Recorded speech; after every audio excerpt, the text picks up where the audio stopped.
మనము బల్లలోనికి ప్రవేశించక ముందుగా అపోస్తులైన పౌలు వ్రాసినటువంటి కొరింథీయులకు రాసిన మొదటి పత్రిక 11వ అధ్యాయం. మొదటి కొరింథీ 11వ అధ్యాయము 28వ వచనం. అపోస్తులైన పౌలు వ్రాసినటువంటి మొదటి కొరింథీ 11వ అధ్యాయము 28వ వచనాన్ని అందరం కలిసి చదవడానికి ప్రయత్నిస్తాం. కాబట్టి ప్రతి మనుష్యుడు తను తాను పరీక్షించుకొనవలెను, అలాగు చేసి ఆ రొట్టెని తిని ఆ పాత్రలోనిది త్రాగవలెను. యోహాను సువార్త 6వ అధ్యాయము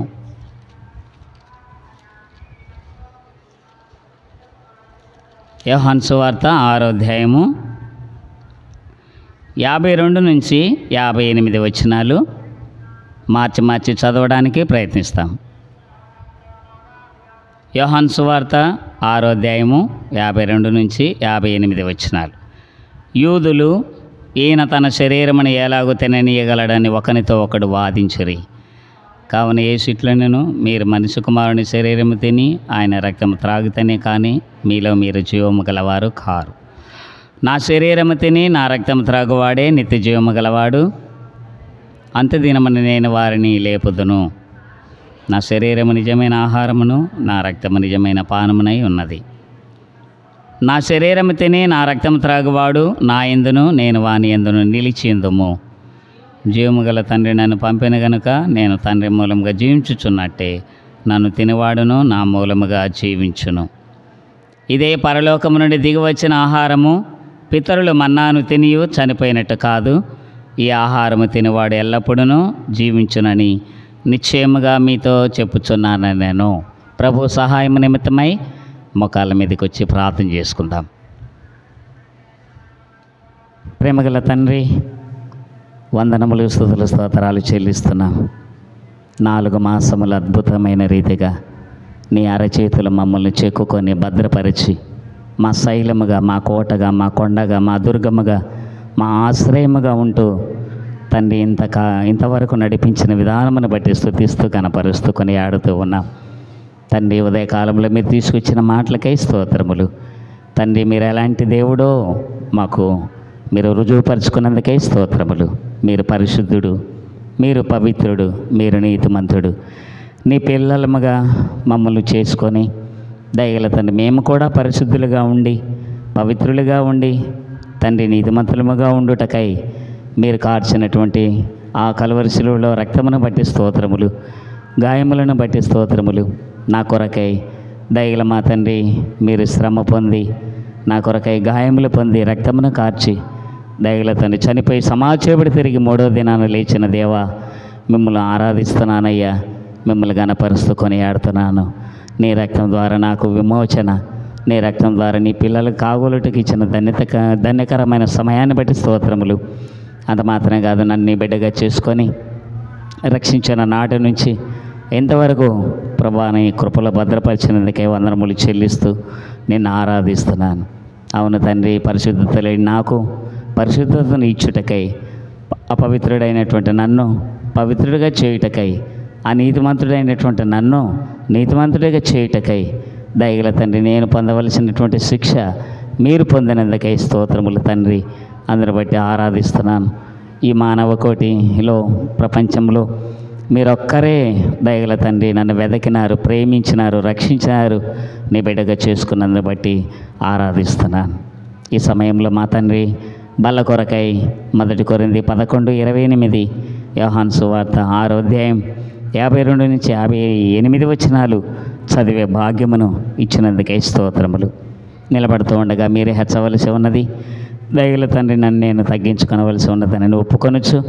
ప్రభా, బలహీనుడనయ్యా, దయగల తండ్రి కృంగిన వారిని లేవనెత్తే దేవుడవు, శక్తిహీనులకు బలమునిచ్చే దేవుడవు, బలహీనులకు బలాభివృద్ధినిచ్చి నిలబెట్టుకొని వాడుకొని మహిమ పొందమని యేసు ప్రభు నామమున ప్రార్థించి స్తుతించి అడిగి వేడుకొనుచున్నాము తండ్రి.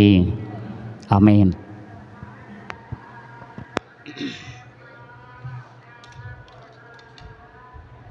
ప్రతి ఆదివారమున మనము ఇలాగున ప్రభు యొక్క శరీరమునకు సాదృశ్యముగా ఉన్నటువంటి రొట్టెలోను, ప్రభువుకు రక్తమునకు సాదృశ్యముగా ఉన్నటువంటి రసములోను మనం పాలు పొందుతూ ఉన్నాం. కాబట్టి ఈ మొదటి వారం కూడా మనము బల్లలో పాలు పొందక ముందుగా దేవుని వాక్యములో నుంచి కొన్ని మాటలు మనం చూసుకొని ఆ వాక్యపు వెలుగులో మనము పరీక్షించుకొని పాలు పొందాలని ప్రభు మన కొరకై వ్రాయించినటువంటి అద్భుతమైనటువంటి లేఖన భాగములు. రండి, యోహాను సువార్తలో 6వ అధ్యాయంలో మనం జ్ఞాపకం చేసుకుంటాము. 53వ వచనం. కావున యేసు ఇట్లా, నేను మీరు మనుష్య కుమారుని శరీరము తిని ఆయన రక్తము త్రాగుతనే కానీ మీలో మీరు జీవము గలవారు కారు. కాబట్టి జీవము లేనటువంటి మనకు ప్రభువు జీవమును ఇచ్చాడు.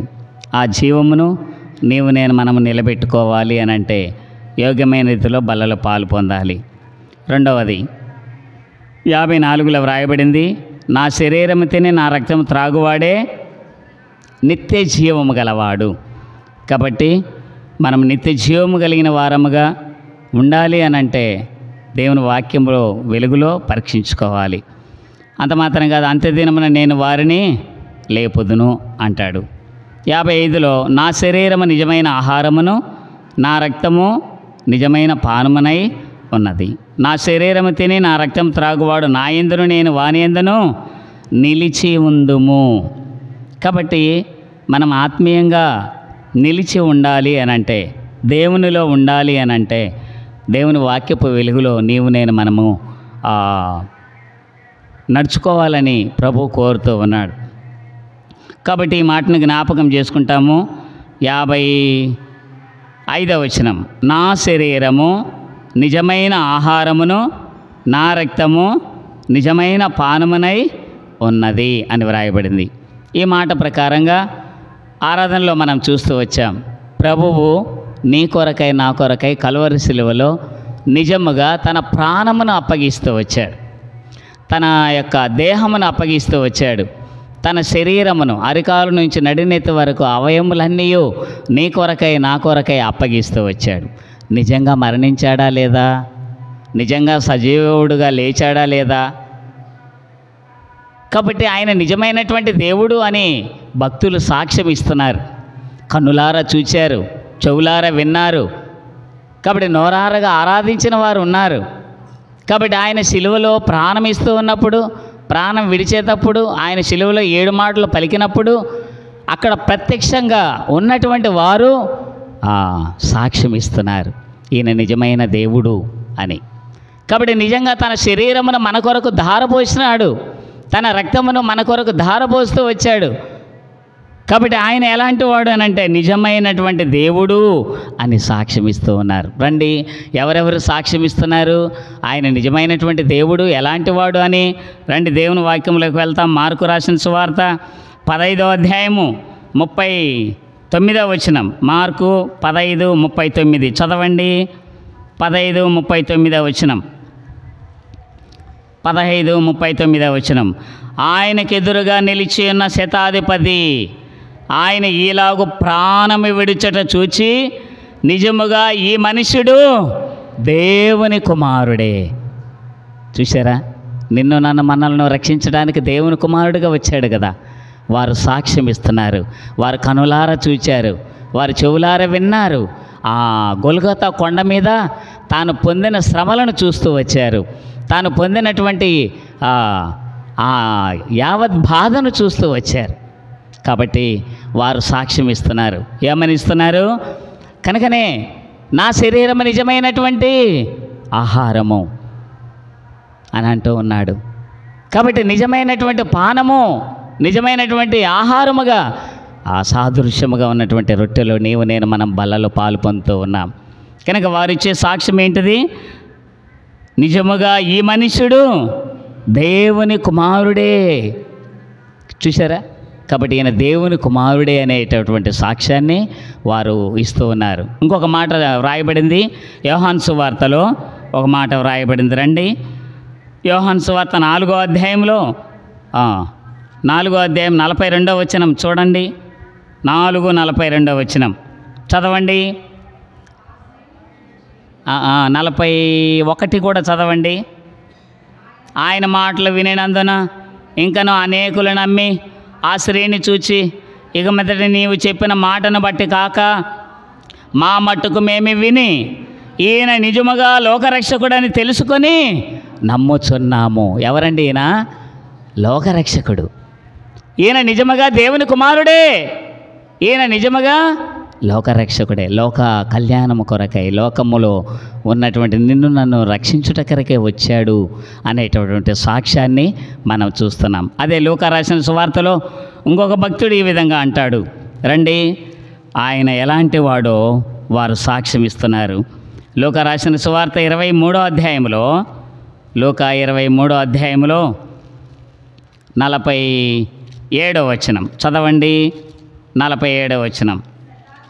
శతాధిపతి జరిగినది చూచి, ఈ మనుష్యుడు నిజముగా నీతిమంతుడై ఉండేనని చెప్పి చాలు. ఎలాంటి వాడండి? ప్రభువుని గురించి ఈయన నిజముగా దేవుని కుమారుడే, ఈయన నిజముగా నీతిమంతుడే అన్నటువంటి సాక్ష్యం చూసారా? కాబట్టి బైబిల్లో ఏం రాయబడింది? నీతిమంతుడు లేడు, ఒక్కడును లేడు, గ్రహించేవాడు ఎవడును కూడా లేడని వ్రాయబడుతుంది. కానీ ఆరాధనలో మనం చూస్తున్నాం యెహోవా నీతిమంతుడు అని చూశాం. కాబట్టి దేవుని వాక్యంలో వ్రాయబడిన ప్రకారంగా వారు సాక్ష్యం ఇస్తున్నారు, ఈయన నిజముగా నీతిమంతుడే అని సాక్ష్యం ఇస్తున్నారు. రండి, 1వ యోహాను పత్రికలో ఒక మాట వ్రాయబడింది. 1వ యోహాను పత్రికలో అక్కడ భక్తుడు సాక్ష్యం ఇస్తున్నాడు. 1వ యోహాను పత్రిక 5వ అధ్యాయం 20వ వచనం. 1 యోహాను 5:20 వచనం.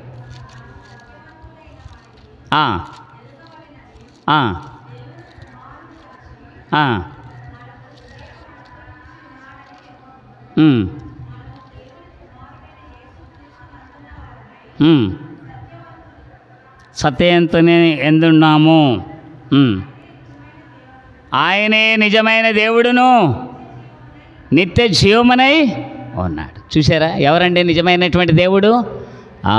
మన కొరకు ప్రాణం ఇచ్చినటువంటి దేవుడు, మన కొరకు రక్తము కార్చినటువంటి దేవుడు, మన కొరకు తన శరీరమును అప్పగించుకున్నటువంటి దేవుడు.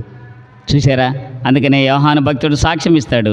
ఏమని ఇస్తాడు? ఆయనే నిజమైన దేవుడును నిత్య జీవమునై ఉన్నాడు అన్నటువంటిది. కాబట్టి ఇన్ని సుగుణాలు కలిగినటువంటి ఈ నిజమైనటువంటి దేవుణ్ణి మనం కలిగి ఉన్నాం కనుక తాను నిజంగా భూమి మీదకి వచ్చినట్లుగా మనం చూడగలము. అంత మాత్రంగా నిజంగా తాను చెప్పినటువంటి మాటను బట్టి తాను ఈ లోకములో 33.5 సంవత్సరములు జీవించి మన కొరకై ఆయన ప్రాణమిచ్చి తిరిగి ఆయన లేచి పరమునకు వెళ్ళినట్లుగా మనం చూడగలం. కాబట్టి ఆయన మాట ఇచ్చి నెరవేర్చినటువంటి దేవుడు. నేను నిజముగా మీ కొరకు ప్రాణం ఇస్తానన్నాడు. భక్తులు సెలవిచ్చినట్లుగా నిజముగా ఈ లోకానికి వస్తున్నాడు, రాజుల రాజుగా ప్రభువుల ప్రభువుగా అని భక్తులు సాక్ష్యం ఇచ్చారు. అలా వచ్చాడు.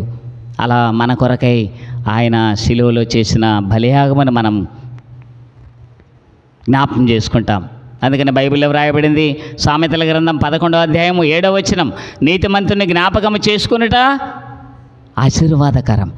ఈ దేవుడు పరిశుద్ధుణ్ణి, ఈ దేవుడు పవిత్రుణ్ణి, ఈ దేవుడు నీతిమంతుడైనటువంటి దేవుణ్ణి ఈ సమయంలో మనం జ్ఞాపకం చేసుకుంటున్నాం బల్లలో. కాబట్టి నిజంగా తన శరీరమును అప్పగించాడు, నిజంగా తన రక్తమును మన కొరకు అప్పగిస్తూ వచ్చాడు. కాబట్టి అందుకనే వారు సాక్ష్యం ఇచ్చారు, ఈయన నిజమైనటువంటి దేవుని కుమారుడే, ఈయన నిజమైనటువంటి నీతిమంతుడే, ఈయన నిజముగా లోకరక్షకుడే, ఈయన నిజమైన దేవుడును నిత్య జీవమునై ఉన్నాడు అన్నటువంటి సాక్ష్యాన్ని వారు చెప్తూ ఉన్నారు. కాబట్టి తాను నిజంగా అలా ప్రాణం ఇచ్చినటువంటి దేవుణ్ణి, నిజమైనటువంటి దేవుణ్ణి గుర్తు చేస్తున్నారు. సామెతల గ్రంథం 17వ అధ్యాయము చదవండి. 17వ వచనంలో ఒక మాట వ్రాయబడింది, నిజమైన స్నేహితుడు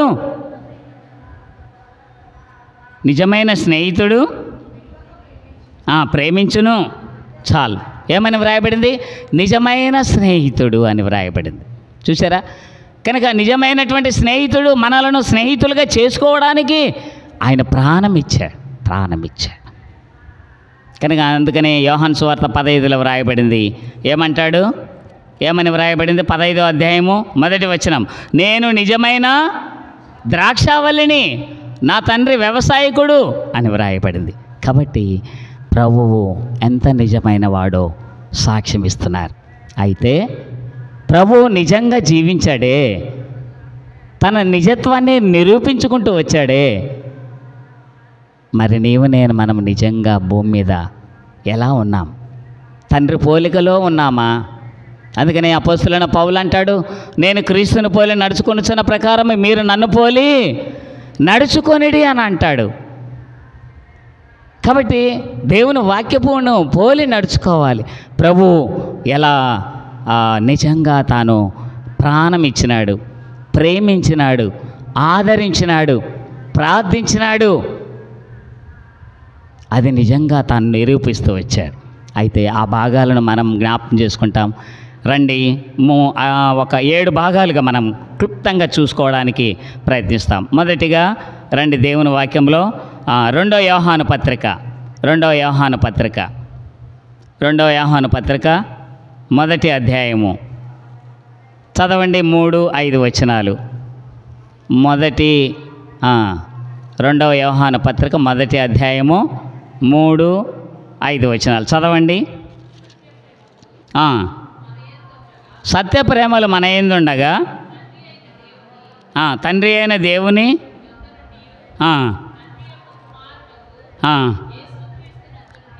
యేసుక్రీస్తు నందు నుండి కృపయు కనికరమును సమాధానమును మనకు తోడగును. యోహాను వ్రాసిన 2వ పత్రిక 1-2 వచనాలు. పెద్దనైన నేను ఏర్పరచబడిన అమ్మగారికి ఆమె పిల్లలకును శుభమని చెప్పు రాయినది, నేను మాత్రమే కాక సత్యముని ఎరిగిన వారందరూ మనలో నిలుచుచు మనతో ఎల్లప్పుడూ ఉండు సత్యమును బట్టి మిమ్మును నిజముగా ప్రేమించుచున్నాము. ఇది దేవునికి వర్తిస్తుంది. నిజంగా నిన్ను నన్ను మనల్ని ప్రేమించాడే. మరి మనము ఒకరినొకరము ప్రేమింపబద్ధులమై ఉన్నాము. కాబట్టి వారు దేవుని ఎరుగుతూ వచ్చినారు. దేవుడు ఎంత ప్రేమ కలిగిన వాడో చూస్తూ వచ్చారు. అందుకనే వ్రాయబడింది యోహాను సువార్త 3:16లో, దేవుడు లోకమును ఎంతో ప్రేమించెను. కాబట్టి దేవుడు ప్రేమ గలవాడు, నిజంగా ప్రేమించాడే. మరి నీవు నేను మనం ఆయన పిల్లలముగా నిజంగా మనం ప్రేమిస్తున్నామా? నిజముగా ప్రేమించుట. ఎవరిని ప్రేమిస్తున్నాం? కాబట్టి అది మనం జ్ఞాపకం చేసుకుంటాం, అది మనం పరీక్షించుకోవాలి. అలాగా మనం ప్రేమిస్తున్నామా? బంధువులను కానీ, స్నేహితులను కానీ, పేదలను కానీ, ప్రభువుని అంగీకరించిన వారిని ఏ స్థితిలో ఉన్నా కానీ ప్రేమిస్తున్నామా? నిన్ను వలె నీ పొరుగువారిని, ఎక్కడ రాయబడింది? గలతీ రాసిన పత్రిక అనుకుంటాను. రండి, గలతీలకు రాసిన పత్రికలో వ్రాయబడింది. చదవండి. గలతీ రాసిన పత్రిక 5వ అధ్యాయము 13వ వచనం 5:13. సహోదరులారా, మీరు స్వతంత్రులుగా ఉండుటకు పిలువబడితిరి. అయితే ఒక మాట, ఆ స్వాతంత్రమును శరీర క్రియలకు హేతువు చేసుకొనక ప్రేమ కలిగిన వారై ఒకరినొకడు దాసులై ఉండుడి. ధర్మశాస్త్రమంతయు నిన్ను వలె నీ పొరుగువానిని ప్రేమించుము అను ఒక్క మాటలో సంపూర్ణమై ఉన్నది. నిజంగా ప్రేమించినటువంటి దేవుడు, అట్టి దేవుణ్ణి నేను మనం కలిగి ఉన్నాము కదా. అలాగా ఆయన నిజంగా ప్రేమించాడే. మరి మనం ఒకరికొకరం ప్రేమిస్తున్నామా? అది మనం పరీక్షించుకోవాలి. కాబట్టి అవునయ్యా, ఎక్కడైనా పొరపాటుగా ప్రేమించలేని బంధువులు కానీ, స్నేహితులు కానీ, ఇరుగు పొరుగు వారిని, సంఘములో కానీ, ఎక్కడైనా తప్పిపోతున్నామా? ప్రభు ప్రేమ కలిగిన వాడు, నిజంగా ప్రేమించాడు. ఘోర పాపిని ప్రేమించినాడు, చెడ్డవారిని ప్రేమించినాడు. లోకములో విచ్చలవిడిగా నీళ్లు త్రాగుతూ పాపము చేస్తున్నటువంటి వారిని, దుర్మార్గులను కూడా ప్రేమించినాడే, శత్రువులను కూడా ప్రేమించినాడే. మరి నీవు నేను మనం అదే ప్రభు కోరుతున్నాడు. ఆయన నిజంగా తన నిజత్వాన్ని నిరూపించుకున్నాడు. తను నిజంగా ప్రాణం ఇచ్చాడు, తన దేహాన్ని అప్పగించుకున్నాడు, తన రక్తాన్ని ఇచ్చాడు. అన్నాడు, నేను ప్రాణం ఇస్తానన్నాడు, రక్తమును కారుస్తానని అన్నాడు, చనిపోతాను తిరిగి లేస్తాను మూడో దినాన అన్నాడు. మాట ఇచ్చి మాట నెరవేర్చిన దేవుడు. మరి నీవు నేను మనం కనుక బైబిల్లో రాయబడింది, ఆయన ప్రేమ కలిగినవాడు, నిజమైనటువంటి ప్రేమ కలిగినటువంటి దేవుడు. నీవు నేను మనం కూడా యోహాను భక్తుడు రాసినట్టుగా మేము మిమ్మల్ని నిజముగా ప్రేమించు బద్దులమై ఉన్నాము, ప్రేమింపబద్దులమై ఉన్నాము అంటాడు. మరి మనం కూడా ప్రేమిస్తున్నామా? సాటి సహోదరుని, సాటి సహోదరుణ్ణి, చిన్నవాడైనా పెద్దవాడైనా, చదువుకున్నా చదువు లేకపోయినా, ఉన్నత స్థానంలో ఉన్నా తక్కువ స్థానంలో ఉన్నా ప్రభు అందరిని ప్రేమించాడే. లోకములో ఉన్నవారు అందరినీ ప్రేమించాడే. గుడ్డోడిని ప్రేమించాడు, కుష్ఠరోగిని ప్రేమించినాడు, రోగము కలిగిన వారిని ప్రేమించాడు. నీవు నేను మనం అందుకనే ఈ బలలో నీవు నేను మనం పాలు పొందకముందు ఆయన నిజమైనటువంటి దేవుడని, ఆయన నిజమైన నీతిమంతుడని, ఆయన నిజముగా లోకరక్షకుడని, ఆయన నిజముగా దేవుని కుమారుడని ఇటు సాక్ష్యం పొందాడు. మరి నీవు నేను మనం ప్రేమింపబద్ధులమై ఉన్నామా? అది ప్రభు కోరుతూ ఉన్నాడు. ఇది మొదటిది. రెండవ భాగానికి వస్తాము రండి. రెండవ భాగానికి వస్తాము. 2 కొరింథీయులకు రాసిన పత్రిక 1వ అధ్యాయం. 2 కొరింథీయులకు రాసిన పత్రిక 1వ అధ్యాయంలో చదవండి 1 నుంచి 3 వచనాలు. 1 నుంచి 3 వచనాలు. దేవుని చిత్తం వలన క్రీస్తు యేసు యొక్క అపోస్తులుడైన పౌలును, మన సహోదరుడైన తిమోతియును, కొరింథీయులో ఉన్న దేవుని సంగమునకును, అకయందున ఉన్న పరిశుద్ధులందరికీ శుభమని చెప్పు రాయినది. మన తండ్రి అయిన దేవుని నుండి, ప్రభు అయిన యేసుక్రీస్తు నుండి కృపయు సమాధానముని మీకు కలుగునుగాక. కనికరము చూపు తండ్రి, సమస్తమైన ఆదరణను అనుగ్రహించు దేవుడు, మన ప్రభు అయిన యేసుక్రీస్తు తండ్రియునైన దేవుడు స్తుతింపబడునుగాక. దేవుడు మమ్మను ఏ ఆదరణతో ఆదరించుచున్నాడో ఆ ఆదరణతో ఎట్టి శ్రమలో ఉన్నవారినైనాను ఆదరించుటకు శక్తి గలవారమగునట్లు ఆయన మా శ్రమ అంతటిలో మమ్మను నిజముగా ఆదరించే దేవుడు, ఆదరణకర్త. ఆదరిస్తున్నామా? అనారోగ్య పరిస్థితుల్లో ఉన్నవారు, శ్రమలలో ఉన్నవారు, కష్టములలో ఉన్నవారిని ఆదరిస్తున్నామా? వారు సాక్ష్యం ఇస్తున్నారు. ఏమంటూ ఉన్నారు? 4వ వచనంలో, ఆయన మా శ్రమ అంతటిలో మమ్మను ఆదరించువాడు. నీ గొప్ప ఆదరణ నాకు, నా ప్రాణమునకు ఎంతో నెమ్మది కలదు అనే మాట, ఒక మాట చూడగలం. ఎక్కడ రాయబడింది ఆ మాట? కీర్తనలు 16 అనుకుంటాను. కీర్తనలు 16, కీర్తనలు 16వ అధ్యాయము, 16వ అధ్యాయంలో నీ గొప్ప ఆదరణ అని వ్రాయబడింది నా ప్రాణమునకు.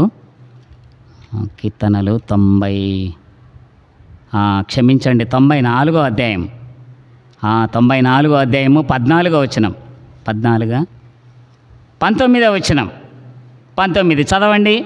నా అంతరంగమందు విచారములు హెచ్చగా నీ గొప్ప ఆదరణ నా ప్రాణమునకు నెమ్మది. చూసారా? ఎచ్చటలేని నెమ్మది, ఎవరు ఇవ్వని నెమ్మది. దేవుడు ఆదరణకర్త. యోహానులో 17వ అధ్యాయంలో వ్రాయబడింది, నేను ఆదరణకర్త నువ్వు పంపిస్తానని.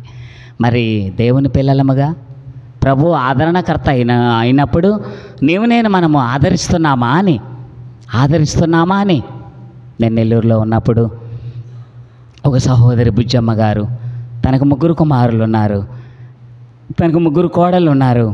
వారు 10 గంటలకు అని అంటే 9:45కి ఆటో తీసుకొని 9:45కే దేవుని మందిరంలో 9:45కి ఆటో వచ్చి ఉంటుంది. తన కోడళ్ళు, తన యొక్క కుమారులు, తన మనమళ్ళు, తన మనమరాళ్ళు అందరూ ఫస్ట్ కనబడేది ఆ ఆటో వారు మాత్రమే. అలా అలా నేను అక్కడ ఉన్నప్పుడు కరోనా టైంలో పెద్ద కుమారుడికి మెంటల్ వచ్చేసి ఆయన దేశదిమ్మరై తిరుగుతూ ఉన్నాడు. నెల్లూరులో తిరుగుతూ ఒక దినాన చనిపోయినాడు.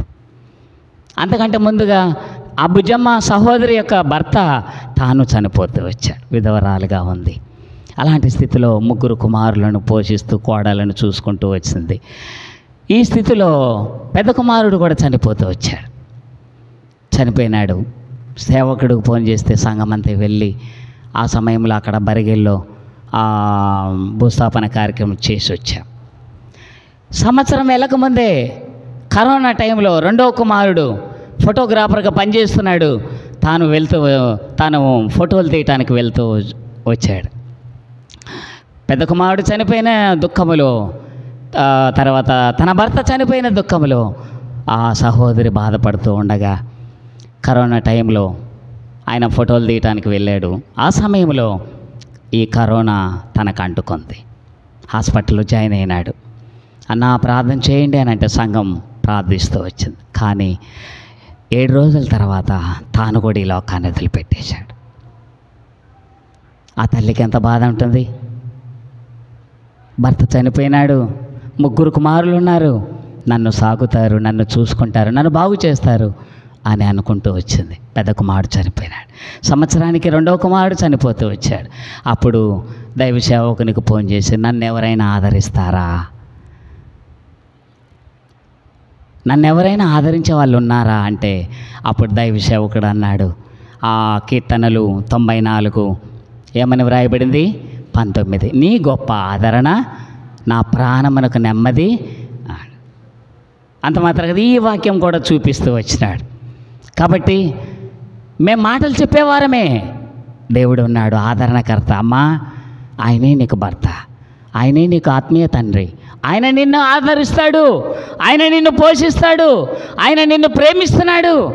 చూసారా, ఆ బర్గలకు కూడా పోయి వచ్చినాం. తర్వాత సంవత్సరం వెళ్ళిన తర్వాత ఇక్కడికి వచ్చాను. సంవత్సరం వెళ్ళకముందే 3వ కుమారుడు యాక్సిడెంట్లో చనిపోయినాడు. ఆ తల్లి వేదన. భర్త కోల్పోయినాడు, 3 కుమారులు చనిపోతూ వచ్చారు.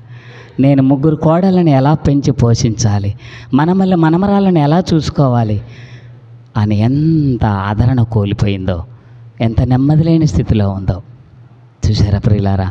ఇలాంటి సమయంలో దైవ సేవకులుగా, బాధ్యత కలిగిన వారుగా, పరిశుద్ధులుగా, విశ్వాసులముగా మనం ఏం చేయాలక్క అమ్మా, ఏం చేయాలా? ఆదరించాలి, ప్రేమించాలి. అది దేవుడు నిజముగా ప్రేమించే దేవుడు, నిజముగా ఆదరించే దేవుడు అని వ్రాయబడింది. ఆయన పిల్లలముగా మనం ప్రేమిస్తున్నామా, మనం ఆదరిస్తున్నామా? ఇది 2వ అంశం. 3వ అంశానికి వస్తాం రండి. దేవుని వాక్యంలో కీర్తనలు 147వ అధ్యాయం, కీర్తనలు 147వ అధ్యాయం, కీర్తనలు 145వ అధ్యాయము, 5వ అధ్యాయము, కీర్తనలు 145 చదవండి. 18వ వచనం. తనకు మొరపెట్టు వారికి అందరికీ, తనకు నిజముగా మొరపెట్టు వారికి అందరికీ యెహోవా సమీపముగా ఉన్నాడు. నిజముగా మొరపెట్టుట. యేసు ప్రభు నిజంగా మొరపెట్టాడు. తన చెమట రక్త బిందువుల వలె ఆ గెచ్చమైన తోటలోనికి వెళ్ళి నిజంగా మొరపెట్టాడు. ఇప్పుడు యేసు ప్రభుకి ఎన్ని గుణగణ లక్షణాలు ఉన్నాయి? నిజంగా ప్రేమించే దేవుడు. మరి ఆయన బిడ్డలముగా నిజంగా ప్రేమించే వారంగా. 2వది నిజంగా ఆదరించే దేవుడు. ఎట్టి శ్రమలో ఉన్న వారినైనా 10 దినములు మీకు శ్రమ కలుగును, అయినను ధైర్యముగా ఉండండి. ప్రభు ఇచ్చినటువంటి వాగ్దానం. 3వదిగా ఏమని వ్రాయబడుతుంది? తనకు నిజముగా మొరపెట్టు వారందరికీ యెహోవా ప్రభువు నిజంగా పగలంతా సువార్త చేసి, పగలంతా అద్భుతాలు, ఆశ్చర్యకాలు, సూచక్రియలు చేసి, రాత్రి అయ్యేసేసరికి మోకాళ్ళ మీదకి వెళ్ళి తాను వేదనతోటి మరింత ఆతురతముగా తన చెమట రక్త బిందువుల వలె చేయబడి ప్రార్థన చేసి, అలాంటి ప్రార్థన ఉందా అని, అలా చేస్తున్నామా అని ప్రభు కోరుతున్నాడు. ఈ ప్రార్థన ఉందా? ఆయన బిడ్డలమని చెప్పుకుంటున్నాం, ఆయన బిడ్డలముగా పరిశుద్ధులం అంటున్నాం, పవిత్రులుగా అంటున్నాము, నీతిమంతులం అనుకుంటున్నాము, విశ్వాసులం అంటున్నాము కదా. అందుకనే ఆయన ఎలా ఉన్నాడో మనం అలా ఉండాలని బైబిల్లో వ్రాయబడుతుంది ప్రభు. అందుకనే వాక్యపు వెలుగులో నేను మనం పరీక్షించుకోవాలని వ్రాయబడుతుంది. కాబట్టి ఎవరి కోసం ప్రార్థన చేస్తున్నాం? భర్త రక్షించబడక, భార్య రక్షించబడక, మనమరాలు రక్షించబడక, నువ్వు ఒక్కదానివే వస్తున్నావా? నువ్వు ఒక్కడివే వస్తున్నావా? నీ కుటుంబము. కాబట్టి వారి కొరకై ప్రార్థన చేస్తున్నామా? సంఘం కొరకు ప్రార్థన చేస్తున్నామా? పరిచర్యల కొరకు ప్రార్థన చేస్తున్నామా? మొరపెడుతున్నామా అని ఇర్మీయా గ్రంథం 33:3 నాకు మొరపెట్టుము, నేను నీకు ఉత్తరం ఇచ్చేదను, నీవు గ్రహింపలేని గొప్ప సంగతులను నేను తెలియజేస్తాను. అది ప్రభు నిజంగా మొరపెట్టాడు. ఆయన బిడ్డలముగా నేను మనం మొరపెట్టాలని ప్రభు కోరుతూ ఉన్నాడు. కాబట్టి ఇది మూడవదిగా మనం చూస్తూ ఉన్నాం. నాలుగవదిగా చూస్తాం రండి. దేవుని వాక్యంలో 4వ భాగానికి వస్తాం రండి. దేవుని యొక్క వాక్యంలో నుంచి 4వ భాగానికి వస్తాము. యోహాను సువార్త 8వ అధ్యాయం 31వ వచనం చదవండి. యోహాను 8:31. కాబట్టి యేసు తనను నమ్మిన యూదులతో, మీరు నా వాక్యమందు నిలిచిన వారైతే నిజముగా నాకు శిష్యులై ఉండి సత్యమును గ్రహించెదరు. నా వాక్యమందు నిలిచిన వారైతే మీరు నా శిష్యులుగా ఉంటారు. ప్రభు ఉన్నప్పుడు ఆయనతో పాటు శిష్యులుగా ఉంటూ వచ్చారు. ఆయన వెంట వెళ్తూ వచ్చినారు, అడుగులో అడుగు వేస్తూ వచ్చినారు. చూసారా? ఆయన వెళ్ళిన తర్వాత ఆయన చేసిన కార్యములే శిష్యులు చేస్తూ వచ్చారు. ఎందుకో తెలుసా? ఆయన వాక్యమందు నిలిచి ఉన్నారు. ప్రకటన గ్రంథము 1వ అధ్యాయం 3వ వచనంలో ఏమని వ్రాయబడింది? రండి దేవుని వాక్యంలోకి వెళ్దాం. ప్రకటన గ్రంథం చదవండి. 1వ అధ్యాయము 3వ వచనం. సమయము సమీపించి ఉన్నది గనుక ఈ ప్రవచన వాక్యములు చదువువాడును వాటిని విని ఇందులో వ్రాయబడిన సంగతులను గైకొని వారు. వాక్యమందు నిలిచి ఉండుట అంటే వాక్యాన్ని చదువుతున్నామా అని, రెండవది వాక్యాన్ని వింటున్నామా అని, మూడవది వాక్యాన్ని గైకొంటున్నామా అని. అలా ఉన్నట్లయితే మనం నిజంగా ఆయన బిడ్డలముగా ఉంటాం, నిజంగా ప్రేమించే బిడ్డలంగా ఉంటాం, నిజంగా ఆదరించే బిడ్డలంగా ఉంటాం, నిజంగా ప్రార్థించే బిడ్డలంగా, మొరపెట్టే బిడ్డలంగా ఉంటాం.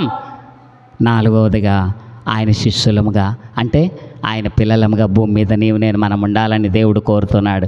అందుకే నాలుగవదిగా చెప్తున్నాడు, నా వాక్యమందు నిలిచిన వారైతే నిజముగా నా వాక్యమందు నిలిచి ఉండాలి. తీగ ద్రాక్షవల్లిలో నిలిచి ఉంటేనే కానీ అది ఫలింపదు. ప్రభువులో మనం నిలిచి ఉండాలి.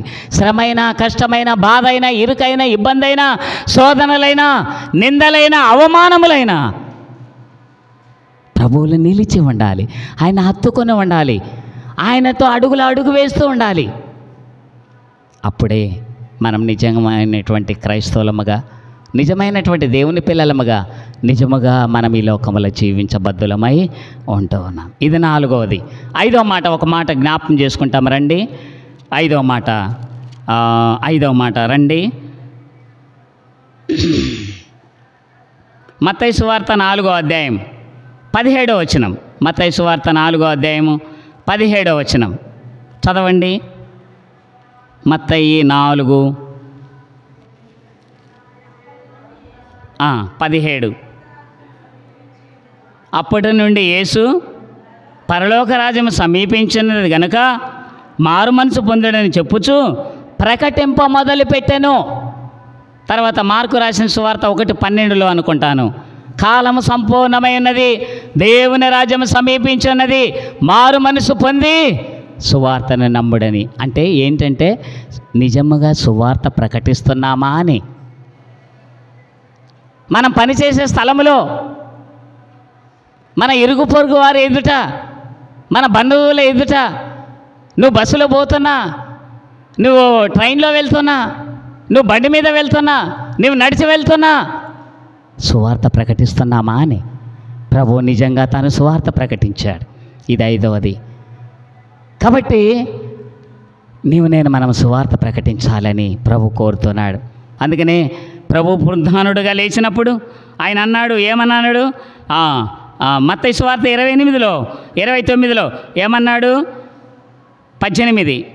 అయితే యేసు వారి యొద్దకు వచ్చి, పరలోకమందును భూమి మీదను నాకు సర్వాధికారం ఇవ్వబడి ఉన్నది, కాబట్టి మీరు వెళ్ళి సమస్త జనులను శిష్యులుగా మీరు వెళ్ళి సువార్త ప్రకటించండి, సువార్త ప్రకటించండి.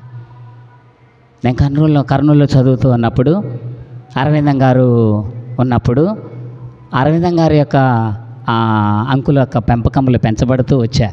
ఆయనే మాకు మ్యారేజ్ చేస్తూ వచ్చాడు. ఆయనే సహోదరి కూడా బాప్తిసం ఇచ్చాడు. ఆయన పెంపకంలో దాదాపు 10-15 సంవత్సరాలు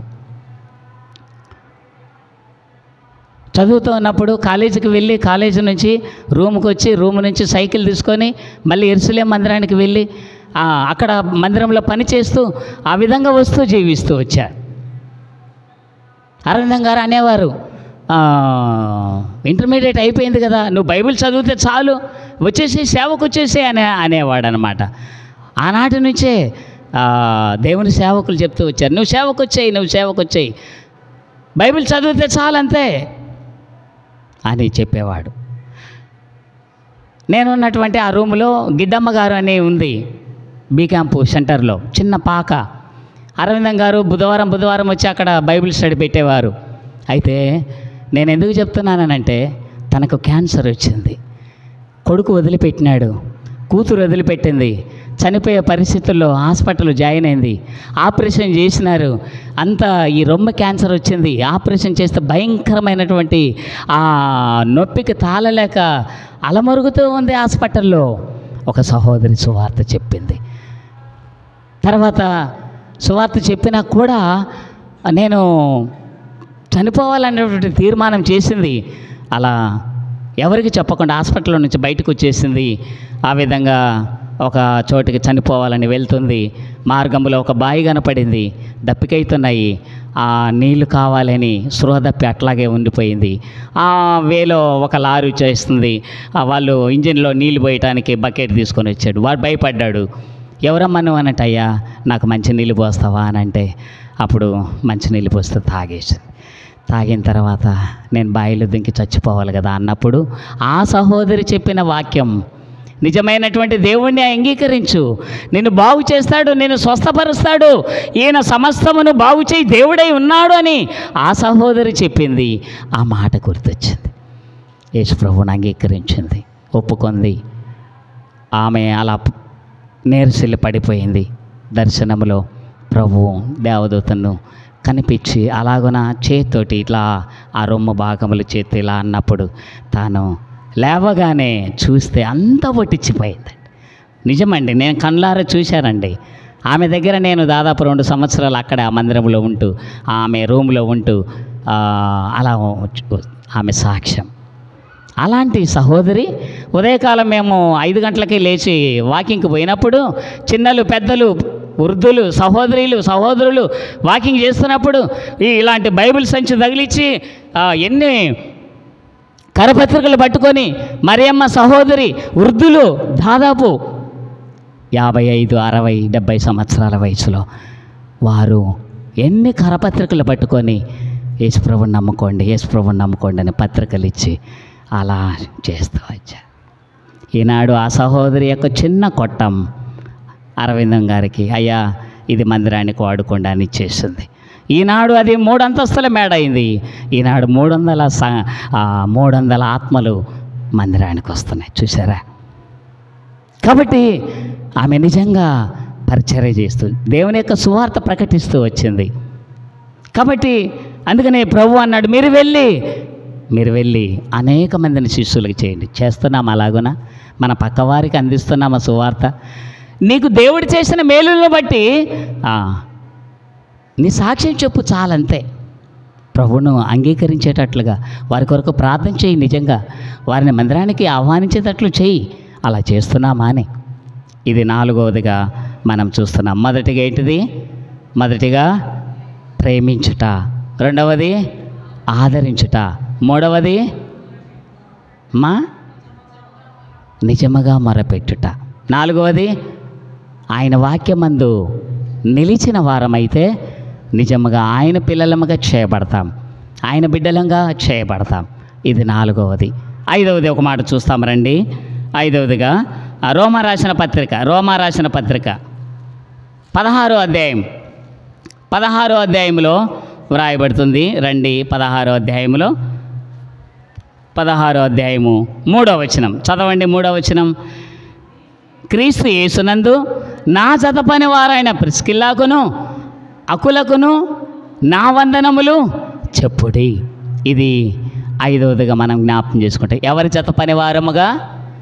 క్రీస్తు యేసునందు దేవుని పిల్లలముగా ఆయన జత పనివారంగా ఉండాలి. ఆయన పిల్లలముగా జత పనివారముగా. జత అంటే భార్యాభర్తలు వాళ్ళిద్దరు. ఎవరు వాళ్ళు? అకుల ప్రిస్కిల్లా. మరి మన జతలు ఎక్కడున్నారు? మన జతలు ఎక్కడున్నారు? ఆనాడు నోవాహుతో అన్నాడు, జతలుగా, ఒకటి ఆడది ఒకటి మగది, అలాగా ఓడలోనికి పంపించు అంటూ వచ్చాడు. అలాగున తన కుటుంబం, నోవాహు, తన భార్య, తన 3 కుమారులు జతలుగా ఎక్కడికి వెళ్ళారు? ఓడలోనికి వెళ్తూ వచ్చారు. జతలుగా వెళ్తూ వచ్చారు. సేము, హాము, యాపేతు, వారు 3 భార్యలు, మొత్తము 8 మంది జతలుగా వెళ్తూ వచ్చారు. మరి మన జత ఏది? మన పిల్లలు జతగా, మన భార్య, మన భర్త, మన కుటుంబము జతగా దేవుని మందిరానికి వస్తున్నామా అని వారు జత పనివారుగా ఉన్నారు. మొదటిగా దేవుని జత పనివారుగా ఉన్నారు. రెండవది దేవుని సేవకునికి జత పనివారుగా ఉన్నారు. దేవుని ఇంటిలో జత పనివారుగా పని చేసేవారు. జత ప్లస్ పని చేసేవారంగా ఉన్నామా అని ప్రభు అలా చేస్తూ వచ్చాడు. ప్రభు తన పని తాను చేస్తూ వచ్చాడు. ఏ పని చేశాడు? యోహాను సువార్త 17వ అధ్యాయంలో 3వ వచనంలో ఒక మాట అన్నాడు. ఏమన్నాడు? చదవండి ఆ మాట. 17 3వ వచనం. యోహాను 17 3వ వచనం. అద్వితీయ సత్యదేవుడవైన నిన్నును నీవు పంపిన యేసుక్రీస్తుని ఎదురుతే నిత్య జీవము చేయుటకు నీవు నాకు ఇచ్చిన పని నేను సంపూర్ణంగా నెరవేర్చి భూమి మీద నేను మహిమపరచితిని. పని జత పనివారముగా, దైవ సేవకులకు దేవుని ఇంటికి జత పనివారంగా ఉండాలి. దేవుని ఇంటిలో కసువు కొట్టేవారంగా ఉండాలి. దేవుని ఇంటిలో చాపలేసేవారంగా ఉండాలి. దేవుని ఇంటిలో మాఫ్ వేసేవారంగా ఉండాలి. దేవుని ఇంటిలో సువార్త చేసేవారంగా ఉండాలి. దేవుని ఇంటిలో పని చేసేవారంగా ఉండాలి. ప్రభు తన పని సంపూర్ణంగా చేశాడు. మరి మనం ఏం పని చేస్తున్నాం? మనం దేవుని పని చేస్తున్నామా? అది సువార్త కానీ, అది దేవుని పని కానీ. జత పని. భర్త కష్టపడుతున్నాడు, భార్య సహకరించాలి. భార్య కష్టపడుతుంది, సహోదరి సహకరించాలి కదా. జతగా చేసుకుంటేనే కదా. ఈ టేబుల్ ఉంది, ఈ టేబుల్ నేను ఒక్కడిని మోయగలనా? ఇంకొక సహోదరుడు జతగా మోస్తే ఎంత తేలిక ఉంటుంది. కాబట్టి అందుకని యెహోషువ అంటాడు, మీరెవరిని సేవించినను నేను నా ఇంటి వారును యెహోవానే సేవించదు. ఆనాటి సంఘం జత పనివారుగా ఉంటూ వచ్చారు. కనుక ఆనాడు సంఘాలు వర్ధిల్లుతూ వచ్చాయి. అనేక ఆత్మలు కుటుంబాలుగా విస్తరిస్తూ వచ్చినట్లుగా చూడగలం. కాబట్టి ఇదే 5వదిగా మనం చూస్తున్నాం. ఏ జత పనివారంగా ఉన్నా దేవుని జత పనివారంగా మన ముందు ఉన్నటువంటిది, అది పని కావచ్చు, ప్రార్థన కావచ్చు, ఏదైనప్పటికీ జత పనివారంగా దేవుని ఇంటిలో చేయాలి. ప్రభు పని చేస్తే ప్రభు మన పని చేస్తాడు. ఏం చేస్తాడక్క? ఏం చేస్తాడమ్మా? మనము దేవుని పని చేస్తే మన పని దేవుడు చేస్తాడు.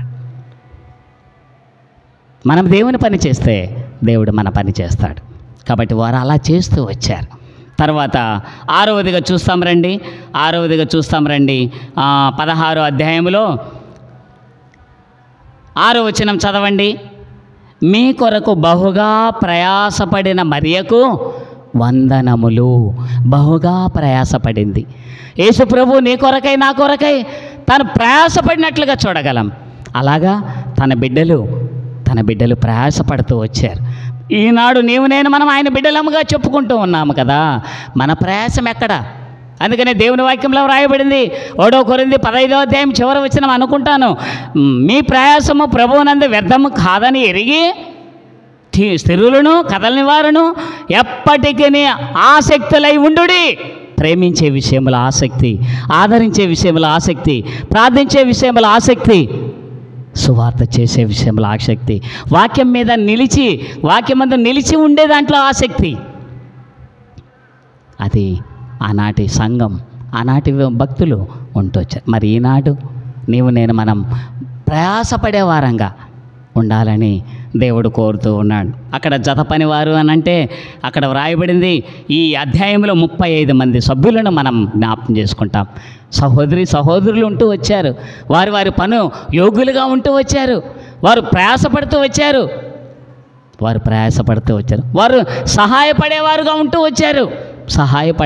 దేవుని బిడ్డలకు సహాయపడేవారుగా ఉంటూ వచ్చారు. వారు ఒకరికొకరు వందనాలు చెప్పుకునేవారుగా వచ్చారు. మరి నీవు నేను మనం అలా ఉండాలని కోరుతూ ఉందా? అందుకని ప్రభు మాట్లాడుతూ ఉన్నాడు 6వ వచనములో, బహుగా ప్రయాసపడిన మరియకు వందనములు అని వ్రాయబడుతుంది. తర్వాత ఇంకొక సహోదరుని గురించి కూడా రాయబడింది. 12వ వచనం, ప్రభువునందు ప్రయాసపడు త్రుపైనాకును త్రుపోసాకును వందనములు, ప్రియురాలకు పెర్సిస్సుకు వందనములు, ఆమె ప్రభువునందు బహుగా ప్రయాసపడెను. ఈ రోజుల్లో ప్రయాసపడటానికి ఇష్టపడ్డాం, పని చేయటానికి ఇష్టపడ్డాం. దేవుని పని కదా, దేవుని పని. కాబట్టి ఎక్కడైతే ఈ 7 మాటలు మనం జ్ఞాపకం చేసుకుని అయ్యా ఎక్కడన్నా తప్పిపోయినానేమో మన్నించు, ఇప్పటి నుంచైనా నీ వలె నేనుండుటకు, నీ పోలికలో నేనుండుటకు సహాయము చేయము అంటే ప్రభువు అలాగున మనలను క్షమించి వాక్యపు వెలుగులో యోగ్యంగా బలలో పాల్పొందటానికి ప్రభువు సహాయము చేయనుగాక. ప్రార్థన చేసుకుందాం. రండి ప్రార్థన చేసుకుందాం.